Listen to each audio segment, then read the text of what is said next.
What up, YouTube? I'm back. Something that is highly unnecessary, but I decided to do it because fuck it, why not?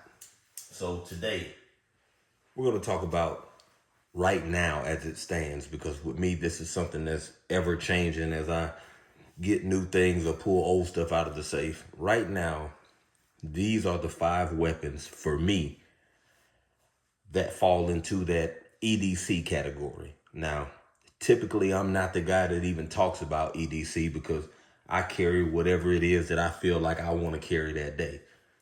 Most of those are full size or compact. I recently started even looking at things that were subcompact. For many years, straight up full size with a few compacts sprinkled in. As I've gotten older and broadened my horizon and stopped sticking to 2 or 3 brands, I buy what I like. If I like how it looks, I'm probably going to buy it. Now, if I buy it because I like how it looked, then I get it and I shoot it and I don't like how it shoots.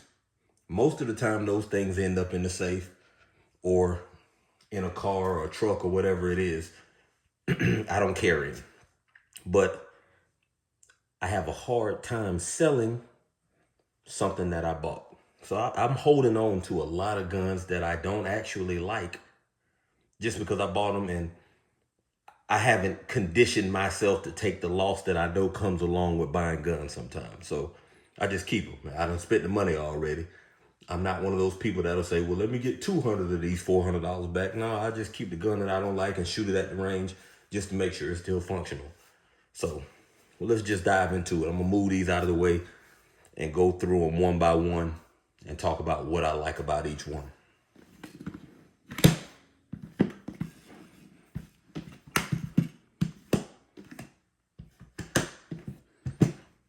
We're gonna start here today. And I'm gonna do this with each one, even though to me it's not necessary. I'm gonna play the YouTube and the subscriber game. This weapon is clear and safe. This magazine is empty. So what we're gonna start with today, CZ-P09C Nocturne. Some people love it, some people hate it. I haven't had any issues with it. I tend to like it. I wanted it. It was one of the ones that I actually wanted. I saw it somewhere online. Didn't pay it much attention, pressed on. Walked in the gun store one morning. It was there. It was under $500 and I wanted it, so I got it. And I'm not going to lie to you. I put this on there, this Holosun on there the day that I got it. I liked it the day that I shot it without the Holosun. I loved it even more. Once I zeroed it in, I had it for a few months. I wanted to upgrade the trigger, so I found this Jackal from Rushby Industries. Threw that in there, M-Carbo trigger spring kit, a few other things, the mag well. I have an extended mag for it that also came from Rushby's. I'm not using that magazine in this review because there are rounds in it. I had it at the range today, but magazine comes from the factory with 15. This is a +3, so I can get 18 in there. But yeah, man, single action, double action. I know some of you guys don't like that. I do. Because of the way that this slide comes milled from the factory, you can fit the Holosun 407K or 507K directly on there. It sits low enough where you can co-witness. The sights are pretty good. They're not the best, but they're good. You can co-witness. That's mostly what people want anyway. So I'm gonna rank these at the end, but I'm just go through them as I get to them right now. CZ-P09 Nocturne C. That's one of my EDCs. It's easily concealable. The holster that I have for it, I don't have it in here with me. I'm not gonna get into holsters today. It rides in the position low enough to where printing isn't an issue. This is a rather small, for me, firearm. So I haven't had any issues as far as printing go. It's fairly light, low bore axis, so it shoots fairly well as far as I'm concerned. Now, the issues people had with the wrong screws on the optic causing some issues. I didn't have that issue. I watched some people have that issue, and I made sure I used the right screw, so I didn't have it. So I haven't had any malfunctions with that firearm since I had it. Now, one of my more recent loves, which is one that I'll consider a full size. Of course, there are pistols that are bigger than this one before somebody decides to point that out to me. So it's not quite as big as this PSA 5.7 Rock that I'm gonna review one day for y'all. And it's not as big as a Glock 17. But as far as I'm concerned, it's full size. So we've talked about this before. I'll go ahead and show you this magazine is empty. This weapon is clear and safe. There's no round in it or near it. The M&P Metal 2.0 carry comp with a solid bear. I love it, man. I truly love this firearm. The only knock that I would put on it coming from the factory is that it didn't come with suppressor height sights. So that's the only negative, and that's something easy to change if I decide to change it. Of course, y'all know I'm a fan of the TLR 7X lights. So that's what's on it. I've done a full review on this. I've posted a few shorts on it. You've seen me shoot it. I love how it feels in the hand. Even though it's all metal, it is not extremely heavy. I have some way heavier guns than this one. This is a breeze to shoot. And believe it or not, the holster that I use for this is a holster that I bought for this. And it fits in there perfectly. And man, even with this being a larger firearm, the way that holster fits, it sits low enough on your waist to where even a big guy with the stomach, you can appendix carry this, and it's not something you got to keep moving around or do drastic shifts for you to take a seat. So this is something I would tell you to consider. Now, something about me. You'll see some guns sometimes that I review that cost upwards of $1,000. You won't see that often.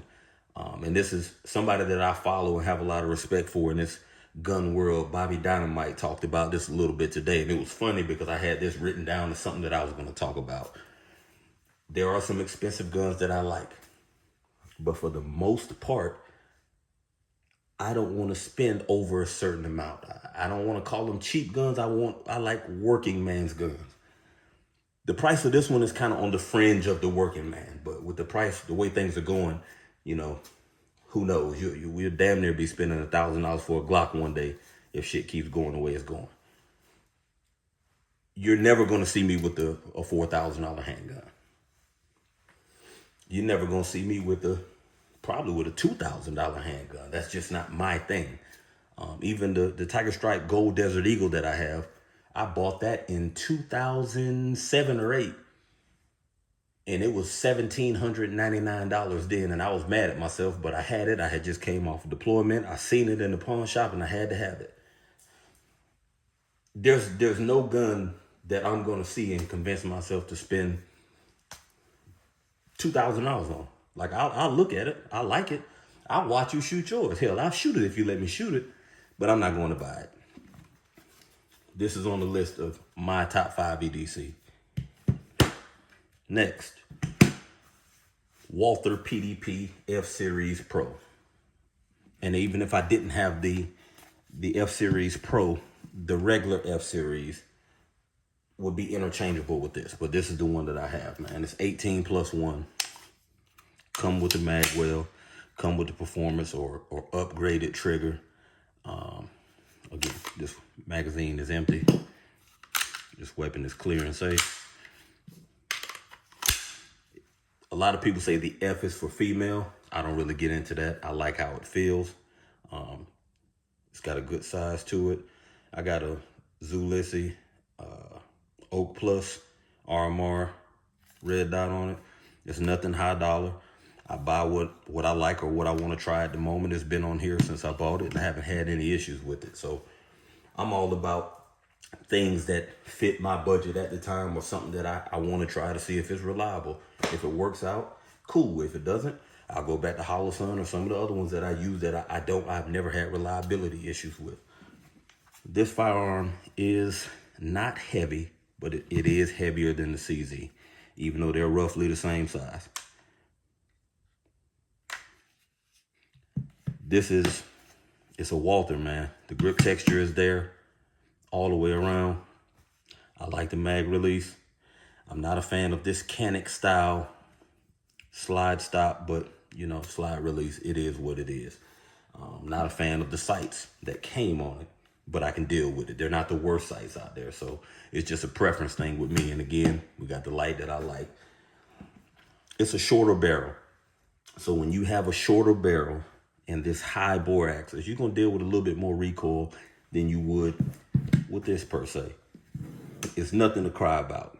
You know when you buy something that has a shorter barrel like this that you're gonna be dealing with some recoil. I have no problem with it. You shouldn't either. Something this size with this reliability that holds 18 and you can conceal it pretty well, I don't think there's anything for you to cry about. Now, the one that's been getting all the love for the past couple of months since SHOT Show.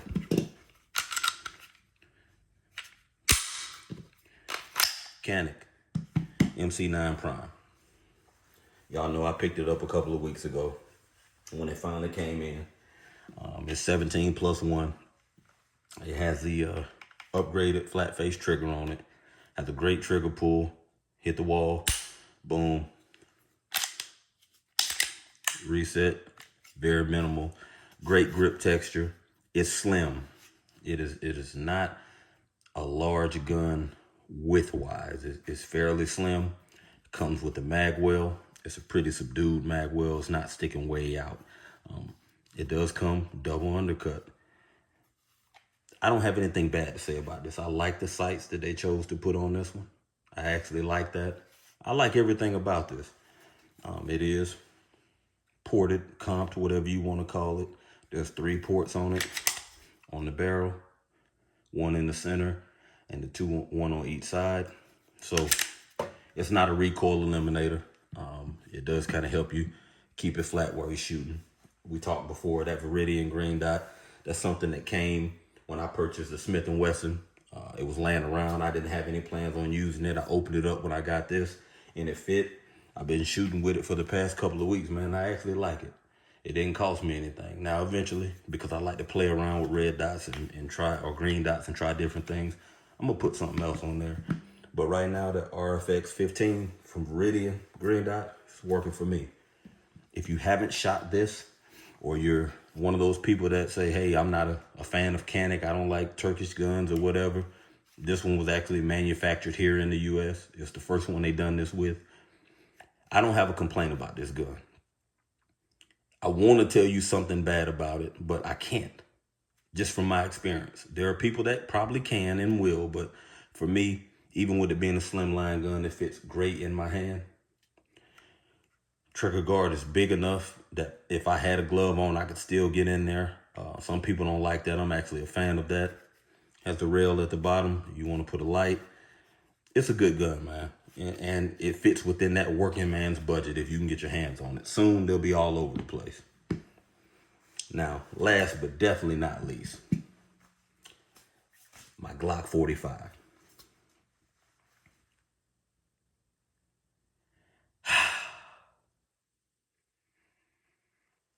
I don't know what to say or what not to say, especially from somebody who was adamantly against Glock for so long. For me to fall in love with a Glock, with this Glock, the way that I fell in love with it, I didn't see it coming.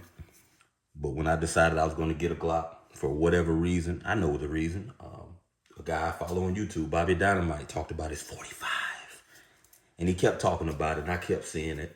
I looked at some other Glocks, and I couldn't convince myself. I didn't want a Glock 19. I heard Glock 19 1,000 times from everybody that I know and all over YouTube. I just didn't want that somehow. And I wanted the 19X, but then I didn't want the 19X because it was the hottest thing and everybody was breaking their necks to get it. And it just wasn't something that I was trying to get into. I ended up getting it anyway. But anyway, I got this 45, man. I bought it. First thing I did, I didn't like the sights that came on it, so I changed them. Got the SCS Hollow Sun to go directly on it.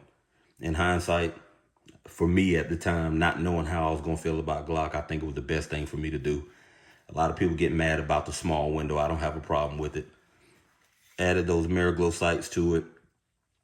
Changed out the trigger, not because, I hadn't had a Glock, so I couldn't tell you the complaints that people had for Glock triggers because this was the first one that I bought. So there was no complaint from me.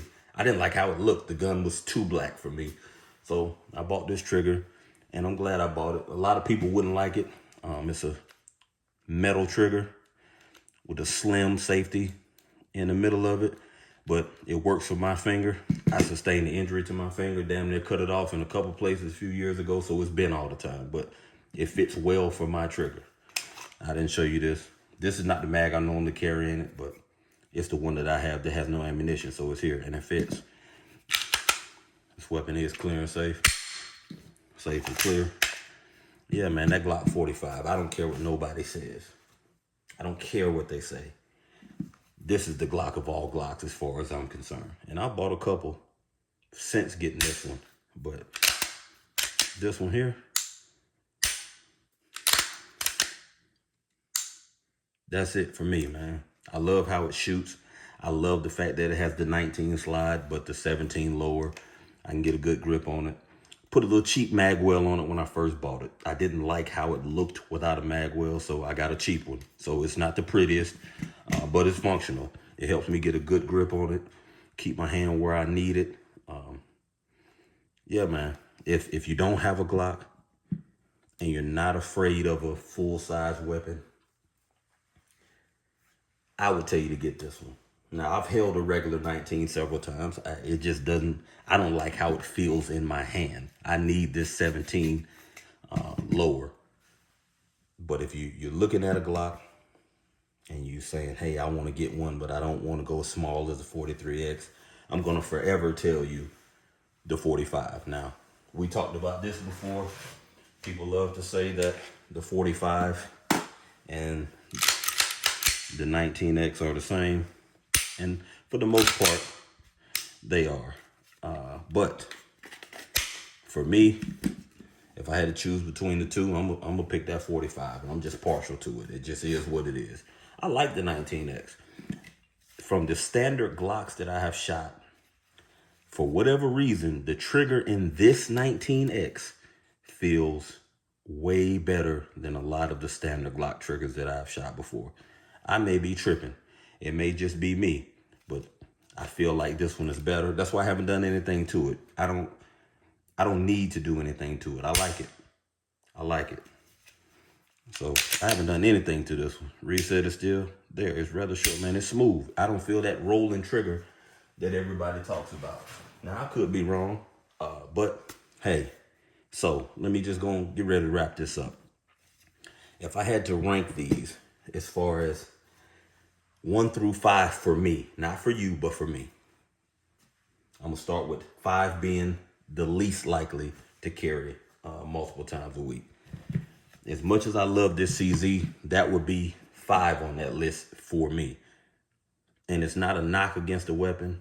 It's just, I love it. There are certain situations where I want to carry it, but it wouldn't be number 1. I can't say nothing negative. It just wouldn't be my number 1. Number 4 will probably be, no, I'm lying. That's not number 4. I love this Canic. I like how it shoots. I like how it feels, but it would be number 4 on the list for me in my rotation. It's a smaller gun. As I told y'all, I spent years only carrying full-size guns, so I'm transitioning into carrying something smaller, but the comfortability in my mind is still not all the way there yet, so that'll be number 4. Number 3 would be the Walther. Again, nothing bad to say about it. I wouldn't be carrying it if there was something bad to say about it. Both of these triggers amazing. I'm very confident that this is going to perform at any time, no matter what's going on. And the fact that it came with 3 18-round mags, I can carry that comfortably, knowing the amount of rounds. I got damn near 50 rounds with me at all times in a package this small that is highly accurate and proven to perform. This is a recent change. This Glock 45, man, that I thoroughly love. It is hard for me to say this, but it's going to be number 2.